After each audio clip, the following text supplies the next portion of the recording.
ریاست تلنگانہ سمیت دارالحکومت حیدرآباد کے مختلف علاقوں میں جمعے کی نماز کے بعد مسلمانوں کی جانب سے وقف ترمیمی بل کے خلاف زبردست احتجاج کیا گیا۔ مظاہرین نے بل کو وقف جائیدادوں کے حقوق پر حملہ قرار دیتے ہوئے حکومت سے مطالبہ کیا کہ وہ اس متنازع ترمیمی بل کو فوری طور پر واپس لے۔ مختلف مساجد کے باہر جمع ہو کر مسلمانوں نے بینرز اور پلے کارڈز کے ذریعے اپنے غم و غصے کا اظہار کیا اور حکومت کو خبردار کیا کہ وقف جائیدادوں کے تحفظ کے لیے ملک کے تحریک چلائی جائے گی۔ بسم اللہ الرحمن الرحیم۔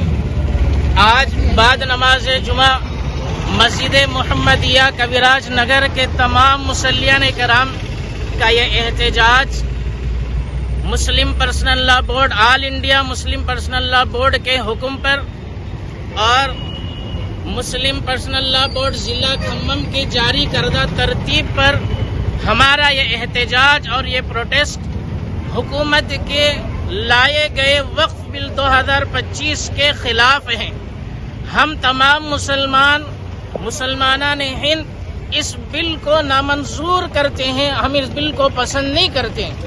جب تک حکومت ہماری اس بل کو واپس نہیں لے گی، اس وقت تک ہم تمام مسلمانان ہند اپنا احتجاج کرتے رہیں گے۔